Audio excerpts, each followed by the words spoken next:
नमस्ते, हाय, हेलो, कैसे हैं आप सब। चलिए कहानी शुरू करते हैं। जहाँ तापसी देखती है अपने कैबिन में जा कर के डॉक्टर आयुष्मान को, तो देखती है वो ठीक ही है। तभी एक नर्स आती है और आ कर के सामने ड्रेसिंग का सामान रखती है, फर्स्ट एड का। और वो उस सामान को देखकर नर्स से बोलती है, तुम ये क्यों लेकर आई हो? इसी को तो कुछ भी नहीं हुआ है, खामोखा मुझे बुला कर लेकर आई हो। पहले नर्स को डांट पड़ती है, उससे पहले आयुष्मान को डांट पड़ रही थी। तो नर्स बोलती है, मैम उनके हाथ में चोट लगी है। क्या क्या हुआ है उसके हाथ को? फिर वो अपने हाथ को ऊपर करते हुए दिखाता है और कहता है, ये हुआ है मेरे हाथ को। और वो उसके हाथ से बहते हुए खून को देखकर हैरान होती है और कहती है, तुम्हारे हाथ में इतना चोट कैसे लग गया? वो कहता है, थोड़ा सा ही है, ज़्यादा गहरा नहीं है। पर ये कैसे?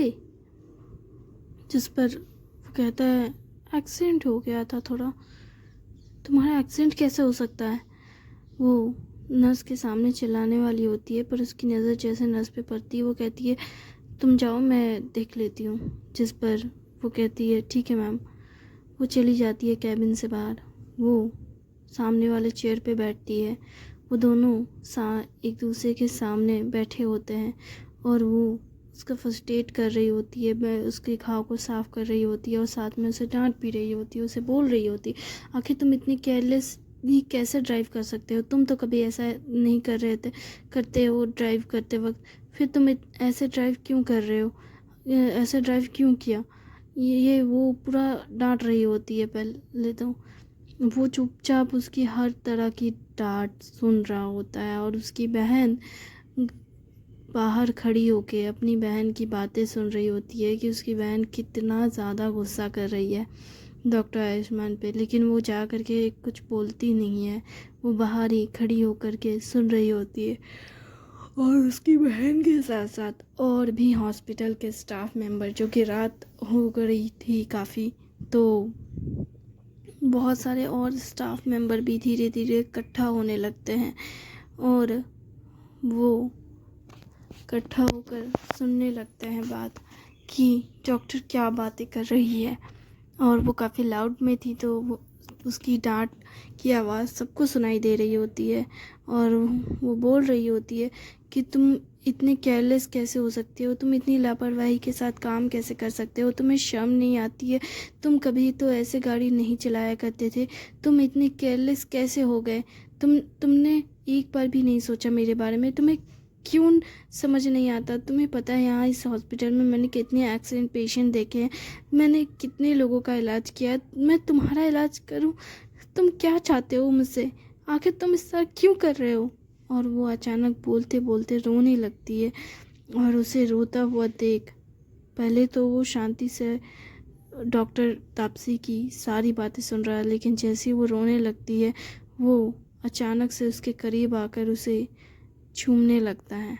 और इस वक्त सारी आवाज़ें एकदम खामोश रहती है कमरे की, और किसेस की आवाज़ थोड़ी देर बाद बाहर जाने लगती है, क्योंकि वो बहुत ज़्यादा डीपली किस कर रहा होता है।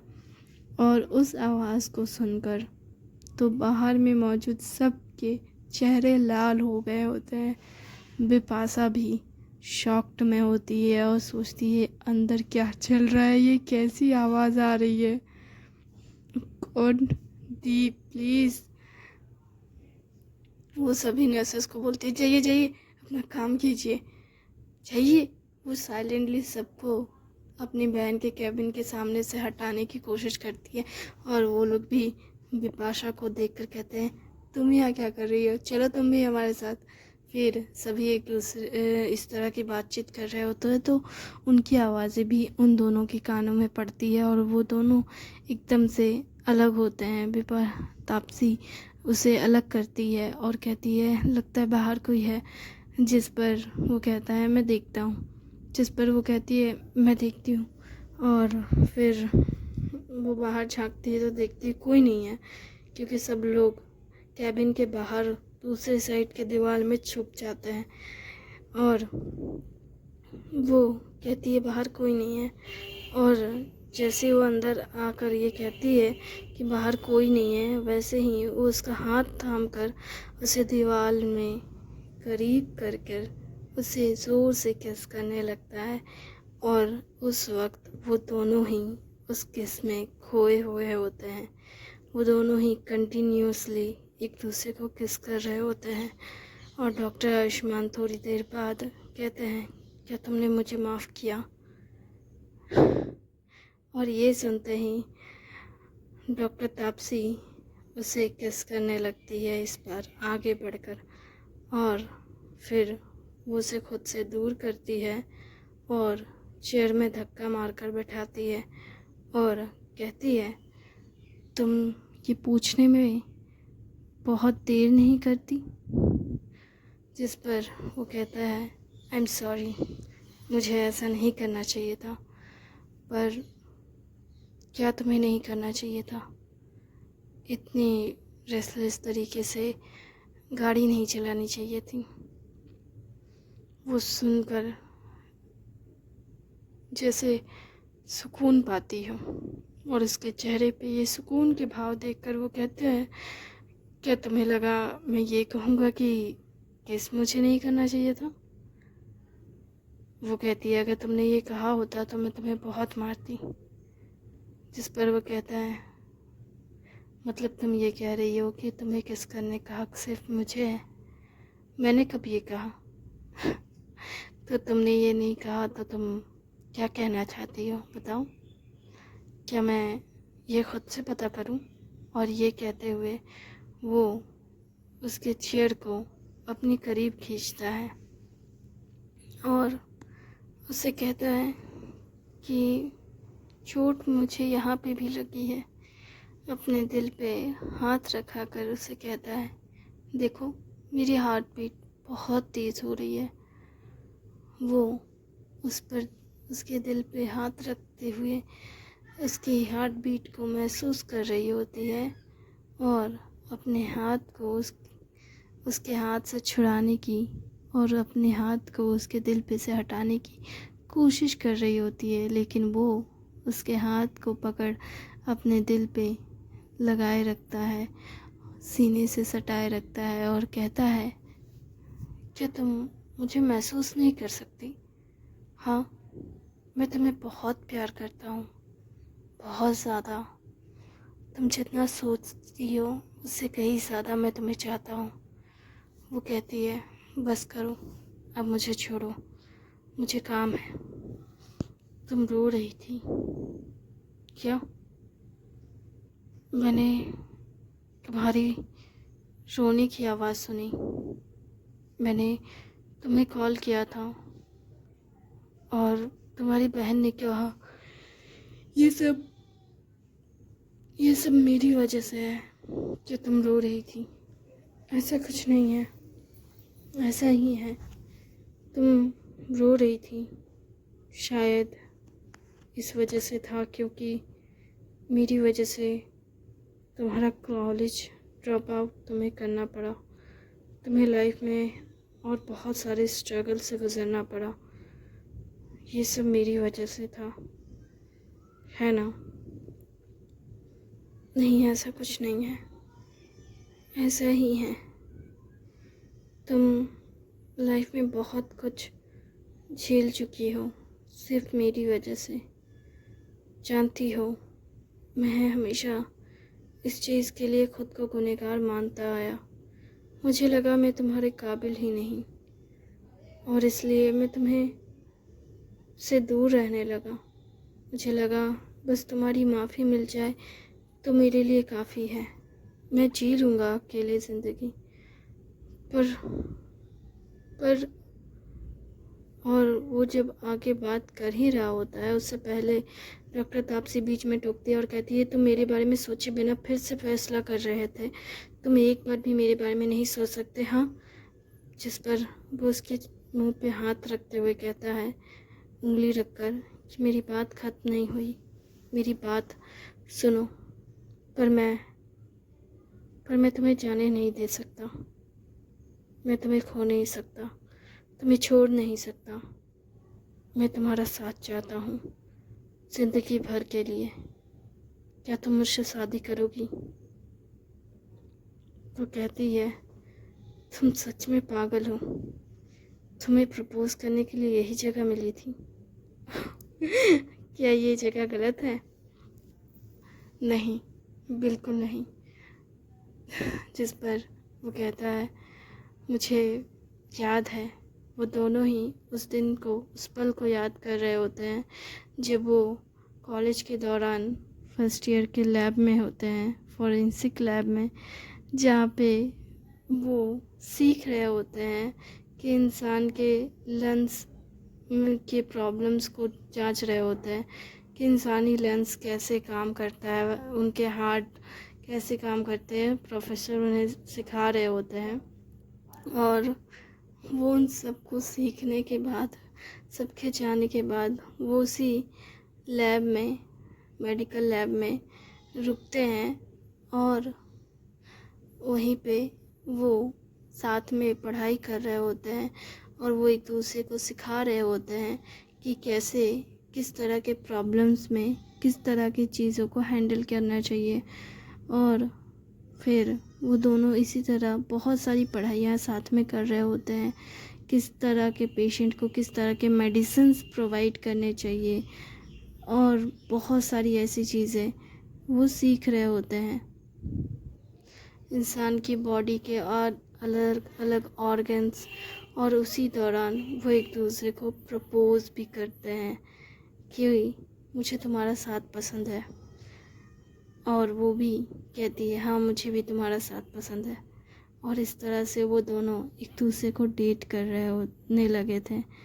हालांकि ये प्रॉपरली प्रपोज नहीं था, उन्होंने कभी भी एक दूसरे को प्रपोज नहीं किया, बस एक दूसरे से ये कहा कि हमें एक दूसरे का साथ पसंद है। और इस तरह से वो दोनों साथ में पढ़ाई करने लगे, साथ में घूमने लगे, और वो दोनों इसी तरह ज़िंदगी जी रहे थे जब तक कि अचानक से डॉक्टर आयुष्मान गायब नहीं हो गए। और वो दोनों उन सारी यादों को याद कर कहते हैं कि पहले लैब था और अब कैबिन है। यकीन नहीं होता, तुम सच में कुछ अच्छा जगह पे प्रपोज नहीं कर सकते? हाँ, मैं कर सकता हूँ, लेकिन क्या है ना, मुझे लगता है कि हमारा हॉस्पिटल से पुराना नाता है।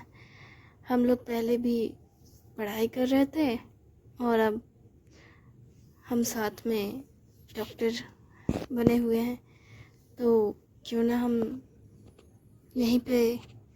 हे, तुम्हारे दिमाग में चल क्या रहा है? हाँ, नहीं, मैं कुछ ज़्यादा कुछ नहीं कह रहा हूँ, मैं ये कह रहा हूँ कि क्यों ना हम यहाँ पे शादी कर लें। बकवास बंद करो, ये हॉस्पिटल पेशेंट्स के लिए होता है, शादी करने के लिए नहीं। ओह हाँ, मैं जानता हूँ, पर हम कुछ और भी कर सकते हैं। तुम थप्पड़ खाना चाहते हो? नहीं, बिल्कुल नहीं, मैं बिल्कुल तुम्हारे हाथ से थप्पड़ नहीं खाना चाहता हूँ, लेकिन अगर तुम मुझे प्यार से किस करोगी गाल पे तो मैं खुश हो जाऊँगा। थप्पड़ की जगह ये चल सकता है। तुम कुछ ज़्यादा ही फ्लर्ट नहीं कर रहे हो? ओह, आई एम सॉरी, पर क्या है ना, तुम्हें देखकर मेरी धड़कनें तेज़ हो जाती है और मैं खुद को कंट्रोल नहीं कर पाता। हाँ, अब मुझे लगता है कि तुम्हारा दिमाग सच में ख़राब हो गया है। लगता है तुम मेडिसिन की पढ़ाई करते करते, सॉरी, क्या चीज़ कर रहे थे तुम? हे, तुम ये मत कहना कि तुम्हें ये नहीं पता कि मैं किस चीज़ का डॉक्टर हूँ। मैं जान के क्या करूँगी? हमारी कौन सी दोस्ती है? ओह, या हम कौन सा रिश्तेदार हैं?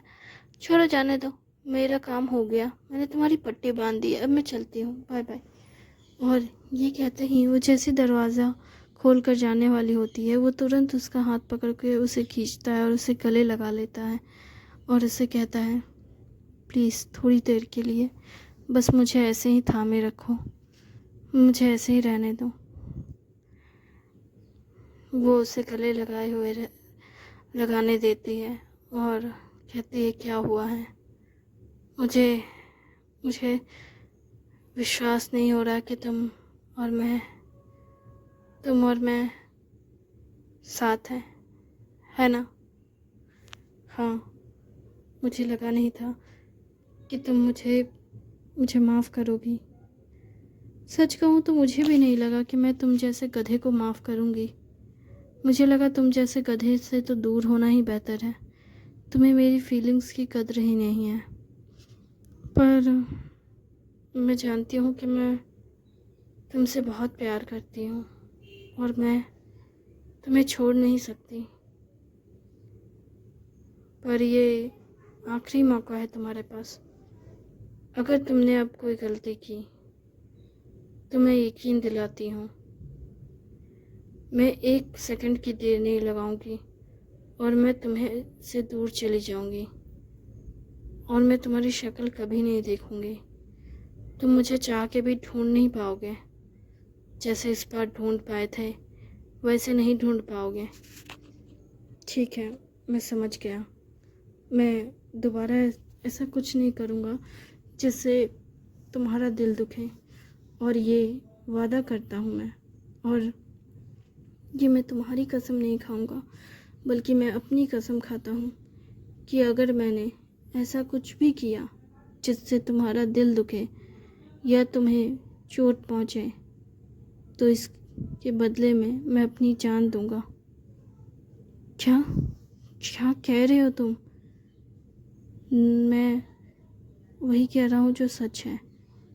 मैं अपनी जान देना चाहूँगा। अगर तुम्हारे आँख से आंसू भी बहा तो उसकी कीमत मैं चुकाऊँगा।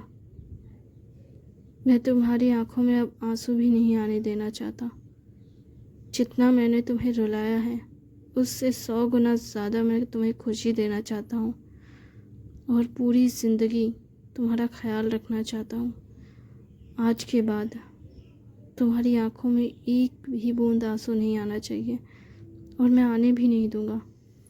तुम मजाक कर रहे हो ना? तुम ऐसे कैसे प्रॉमिसेस किए जा रहे हो?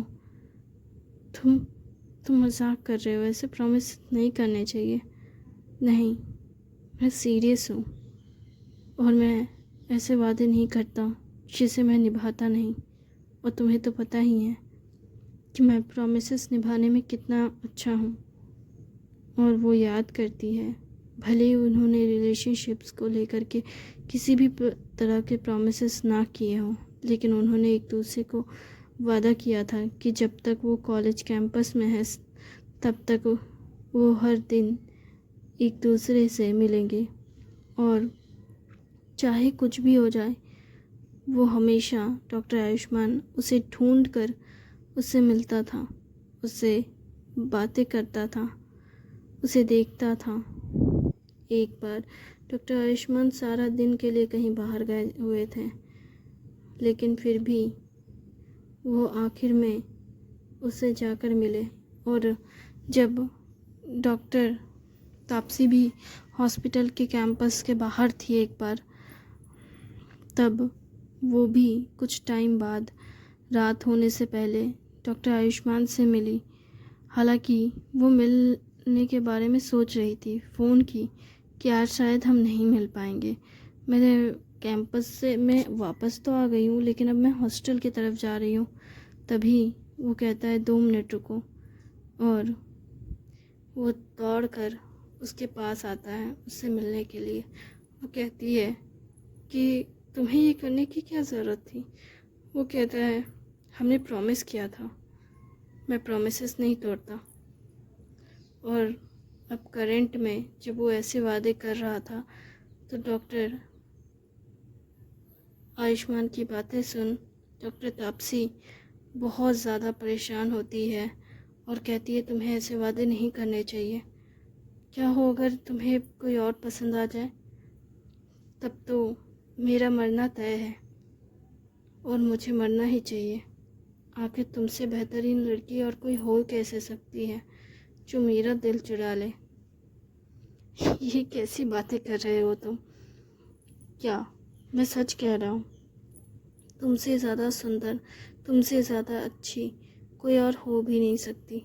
देखो मेरी बहन मेरे लिए बहुत अच्छी है। ओहो, तुम्हारी बहन तुम्हारी नज़र में अच्छी हो सकती है, मेरे लिए तो जंगली है। क्या तुम मेरी बहन को जंगली कह रहे हो?